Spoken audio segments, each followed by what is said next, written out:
नमस्कार दोस्तों, आकाशवाणी ईटानगर से इस खास कार्यक्रम में मैं आप सभी का स्वागत करती हूँ। मैं आपकी होस्ट सेंगमाई आज आपके साथ हूँ। दोस्तों, अरुणाचल प्रदेश लगातार अभी भी HIV एड्स की समस्या से जूझ रही है। इस समस्या को कम करने के लिए रोकथाम उपचार और स्टिग्मा को घटाने पर जोर दिया जा रहा है। अरुणाचल प्रदेश में हेल्थ अवेयरनेस को लेकर एप्सैक यानी Arunachal Pradesh state AIDS control society लगातार काम कर रही है। वे एफर्ट्स एंड डेडिकेशन से लोगों को जागरूक बनाने, समाज में भय और स्टिग्मा को कम करने और ख़ासकर हमारे युवाओं को सही दिशा देने के काम कर रही है। इस साल उन्होंने एक इंटेंसिफाइड IEC कैंपेन 2025 शुरू किया है, जिसमें अलग अलग तरीके से लोगों तक जागरूकता पहुंचाई जाएगी। आज इस विषय पर बात करने हमारे साथ 3 विशेष अतिथि जुड़े हुए हैं। Shri Karjo Basar ji, deputy director main streaming IEC division APSACS, Shri Joseph Doke ji, assistant director IEC division APSACS, Shri Dani Tare ji, assistant director GIPA IEC division APSACS. Akashvani में आप सभी का हार्दिक स्वागत है। Thank you. तो सर, सबसे पहले आप हमारे लिसनर्स को अपनी परिचय देना चाहेंगे? मेरा नाम कारजो बासार है। मैं डिप्टी डायरेक्टर हूँ एपीसेक में। मैं पिछले 15 साल से एपीसेक में काम कर रहा हूँ। मेरा नाम दानी तारे है और मैं असिस्टेंट डायरेक्टर जीपा एप्सेक्स में हूँ। Thank you. मेरा नाम जोसेफ दोके है, assistant director IEC division APSACS. Thank you sir, आप सभी को यहाँ आकाशवाणी में हमारे साथ जुड़ने के लिए तहे दिल से शुक्रिया। तो सबसे पहले मेरा क्वेश्चन है कारजो बासार जी से। सर, हमारे लिसनर्स के लिए ये जानना बहुत ज़रूरी है कि एप्सैक और IEC असल में है क्या और ये अरुणाचल प्रदेश के लोगों के लिए कैसे काम करती है। Thank you very much for your question. APSACS जो है Arunachal Pradesh state AIDS control society, this is the CSS scheme under national AIDS control organisation. तो ये जो है नेशनल एड्स कंट्रोल ऑर्गेनाइजेशन का पॉलिसी एंड प्रोग्राम को स्टेट में इम्प्लीमेंट करता है एपीसेक। और एपीसेक का मेन रोल एंड रिस्पॉन्सिबिलिटी क्या है वो बताने से, अगर आपका एपीसेक जो है HIV का रोकथाम के लिए through IEC and through various programme like MMC, piggyback activity, sensitization meeting, awareness meeting, by display hoarding, by using social media, mass media, रोकथाम के लिए काम करता है इसको यूज़ करके HIV का। और दूसरा जो है ये इनेबलिंग इन्वायरमेंट क्रिएट करता है for the people living with HIV AIDS by care, support and treatment. धन्यवाद सर, आपने एप्सैक के बारे में एक क्लियर तस्वीर हमारे सामने रखने के लिए।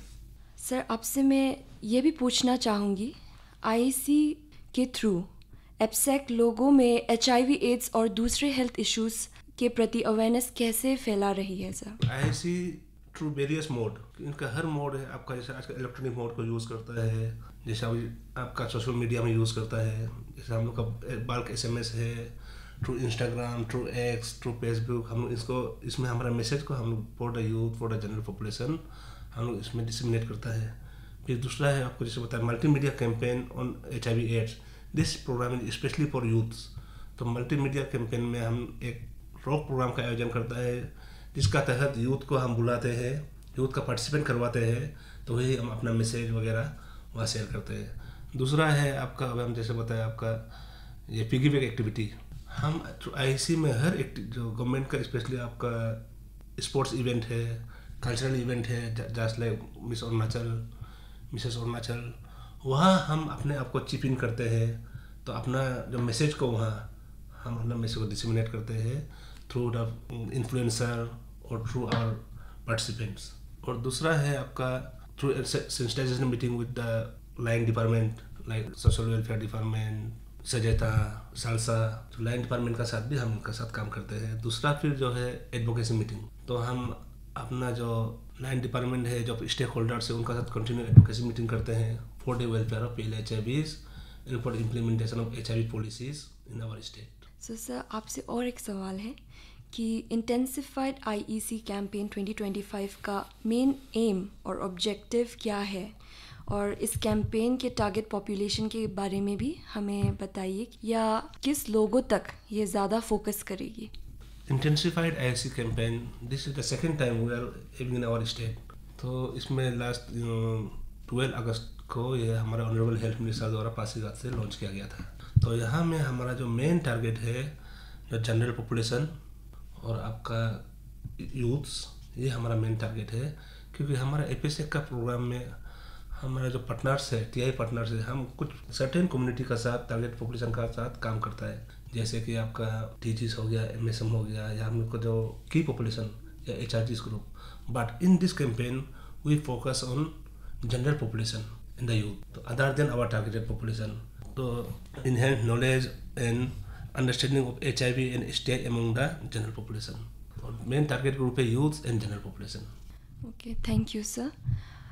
आई एम श्योर कि आप लोग का इतना हार्ड वर्क और डेडिकेशन के साथ हमारा स्टेट बहुत आगे बढ़ेगा। तो अब मेरा अगला सवाल है दोकी जी आपसे हम ये जानना चाहेंगे कि इस कैंपेन के दौरान कितने डिस्ट्रिक्ट्स और कितने विलेजेस कवर किए जाएंगे। जी थैंक यू। इस इंटेंसिफाइड IC कैंपेन के दौरान 5 डिस्ट्रिक्ट और 537 विलेजेस कवर किया जाएगा। उन 5 डिस्ट्रिक्ट का जो नाम है लोअर सुबनसिरी, अपर सुबनसिरी, ईस्ट कामेंग, वेस्ट कामेंग और तिराप। धन्यवाद सर, ये सुनकर लगता है कि कैंपेन काफ़ी वाइड लेवल पर होगा। तो सर आपसे थोड़ा ये भी डिटेल्स में जानना चाहेंगे कि इस कैंपेन के दौरान कौन कौन सी एक्टिविटीज़ होंगी। इस कैंपेन के दौरान जो एक्टिविटीज़ होने वाला है वो है विलेज लेवल मीटिंग, जहाँ विलेज लेवल मीटिंग में हम विलेज में जाके गांव वालों के बीच, विलेजर्स जो हैं उनके बीच में जाके हम सेंसिटाइजेशन करेंगे। उसके बाद अवेयरनेस सेशन इन कॉलेजेस में जो स्टूडेंट्स हैं, कॉलेजियंस लोग हैं, उनके बीच में हम HIV/AIDS के बारे में अवेयरनेस देंगे। उसके बाद है स्कूल आउटरीच प्रोग्राम, जहां हम 15 ईयर्स से अबोव स्टूडेंट के बीच अवेयरनेस ऑन HIV/AIDS हम बताएंगे। उसके बाद है फ्लैश मॉब के दौरान हम मार्केट एरियाज़, प्राइम लोकेशंस में हम जाएंगे जहां भीड़ इकट्ठा होता है। वहां जाके हम, जब ये फ्लैश मॉब एक कोरियोग्राफी ग्रुप के द्वारा किया जाएगा, तो उसके बाद जब वो ख़त्म हो जाएगा तो उसके बाद हम एक सेशन लेंगे, या फिर हम अपने स्पीकर माइक लेके जाते हैं ऐसे बाज़ार पे, जहाँ पे हम बताते हैं HIV/AIDS के बारे में। इस दौरान ये एक समय होता है जहाँ फ्लैश मॉब में सब इकट्ठा होते हैं वो फ्लैश मॉब को देखने के लिए, तो उसी का फ़ायदा लेते हुए हम उन्हें अवेयरनेस देते हैं। ये मॉल्स में भी होगा। उसके बाद रैली होगा। रैली भी इस इंटेंसिफाइड IC कैंपेन का एक्टिविटीज़ का हिस्सा है। हाल ही में अभी फ़िलहाल जब हमारे जो इंटेंसिफाइड IC कैंपेन जो पासीघाट से लॉन्च हुआ था, वहाँ में भी हमने रैली कराया था government high secondary school Pasighat के द्वारा, जो हमारे ऑनरेबल हेल्थ मिनिस्टर ने लॉन्च किया था। तो उसमें भी करीबन 2000 स्टूडेंट्स इस रैली में पार्टिसिपेट किया था। इस रैली के दौरान स्लोगन्स बोले जाते हैं और HIV के मैसेज बोले जाते हैं। उसके बाद है इस एक्टिविटीज़ इंटेंसिफाइड IC कैंपेन के दौरान डोर टू डोर कैंपेन। ये एक ऐसा कैंपेन है जहां हमारे जो स्टाफ है, NGO पार्टनर्स हैं और आशा, आंगनवाड़ी वर्कर्स, वो लोग जाके डोर टू डोर पैम्पलेट्स बांटते हैं और HIV अवेयरनेस को देते हैं, बताते हैं। उसके बाद है special camp in government hospitals. इस एक्टिविटी में इस तरह से होता है जैसे गवर्नमेंट हॉस्पिटल्स लोग में एक स्पेशल कैम्प रखा जाता है जहां HIV/AIDS के बारे में बताया जाता है और जो पैम्पलेट्स है, जो इन्फॉर्मेशन है वो दिया जाता है ऑन HIV/AIDS। उसके बाद इस इंटेंसिफाइड IC कैंपेन के दौरान हम सोशल मीडिया इन्फ्लुएंसर को भी एंगेज करते हैं ताकि उनके द्वारा जितने भी सोशल मीडिया में मैसेज जाए, जो मैसेज है उन लोगों तक पहुँचे ताकि वो लोग भी एंगेज हो इस कैंपेन के लिए। हाल ही में हम जब लॉन्चिंग प्रोग्राम में हमने एक सिग्नेटरी कैंपेन किया था जहाँ पे लिखा गया था I am part of the campaign. तो इसी तरह से वो भी ये सोशल मीडिया इन्फ्लुएंसर जब वो इस कैंपेन के बारे बताएंगे तो जो देख रहे हैं, जो टारगेट ऑडियंस है, वो भी इस कैंपेन का पार्ट बन सके। Thank you. शुक्रिया सर, आपने क्लियरली हमारे लिसनर्स को समझाया। तो सर, जैसे आपने बोला, गांव level meetings, school outreach programme, door to door campaign, rally, ये सब एक्टिविटीज़ हमें देखने को मिलेगा। तो इनमें से आपको सबसे ज़्यादा इम्पैक्टफुल कौन सी एक्टिविटी लगती है सर? इसमें से जो विलेज लेवल मीटिंग्स है और डोर टू डोर कैंपेन है, ये मोस्ट इम्पैक्टफुल लगता है, क्योंकि जब हम विलेज लेवल मीटिंग करते हैं, हम खुद जाते हैं और जो एनजीओ पार्टनर्स हैं, जो हमारे स्टाफ हैं, सब जाते हैं।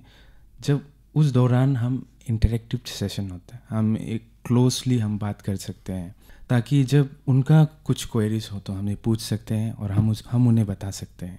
इसमें जो इंटरेक्टिव फेस टू फेस जो इंटरेक्शन होता है, ये काफ़ी इफ़ेक्टिव रहता है ये जो मैसेज बताने के लिए। कई बार लोग शर्माते हैं ये चीज़ को जानने के लिए। हमारे जो HIV एड्स का जो किस तरह से नहीं फैलता है, किस तरह से फैलता है, उसको भी बताने के लिए कई बार झिझकते हैं। तो उनमें से ही हम उन लोगों के बीच में क्वेश्चन पुट अप करते हैं और उनसे भी जानते हैं कि क्या आपको जानने मन है, और हम बताएंगे। इस तरह से ये इंटरेक्टिव सेशन बहुत ही इम्पैक्टफुल होता है। बहुत ही अच्छी पॉइंट रखी है आपने सर, शुक्रिया। तो आपसे ये आखिरी सवाल है सर, ग्राम पंचायत के साथ सेंसिटाइजेशन मीटिंग भी कैंपेन का एक हिस्सा है।